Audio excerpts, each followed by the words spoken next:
Hello বন্ধুরা, আসসালামু আলাইকুম। আশা করছি সকলে ভালো আছেন। আমরা কম বেশি অনেকেই নতুন বা পুরানো স্মার্টফোন কিনে থাকি। তো সেক্ষেত্রে আমাদের খুব কম সময় থাকে সেটাকে চেক করার জন্য।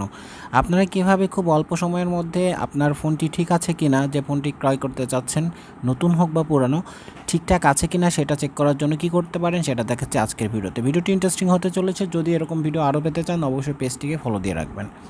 চলুন ভিডিওটি শুরু করা যাক। প্রথমে আপনারা আপনার ফোনের ডায়াল প্যাডে চলে যাবেন, দেন সেখান থেকে *#0* এটাকে ক্লিক করবেন।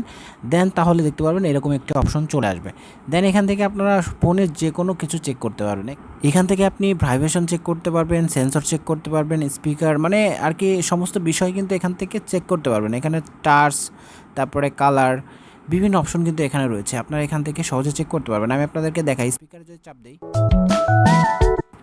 তাহলে দেখতে পারলেন যে স্পিকারে কিন্তু সাউন্ড হচ্ছে। আপনার স্পিকার ঠিক আছে কিনা এখান থেকে চেক করতে পারছেন। আবার এখানে যদি সেন্সরে ক্লিক করি তাহলে সেন্সরটা ঠিকমতো কাজ করছে কিনা সেটাও দেখতে পারবেন। তো তারপরে আপনারা ব্যাক বাটনে যাওয়ার জন্য আপনারা কিন্তু ডাবল ক্লিক করবেন। তো তারপরে আপনার এখান থেকে যদি টাচ আপনি চেক করতে চান, টাচে ক্লিক করলে কিন্তু আপনার টাচে কোথায় কোথায় কাজ করে, কোথায় কোথায় করে না সেটা দেখতে পারবেন। আর যদি আপনি কালারে ক্লিক করেন তাহলে কিন্তু এই ডিসপ্লেতে কালারে কোনো প্রবলেম আছে কি না সেটা দেখতে পারবেন।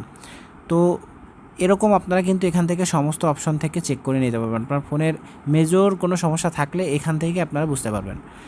তো আশা করছি এই ছোট্ট ভিডিওর মাধ্যমে আপনাদেরকে কিছুটা শেখাতে পেরেছি। যদি ভালো লেগে থাকে ভিডিওটি অবশ্যই ভিডিওতে লাইক করবেন।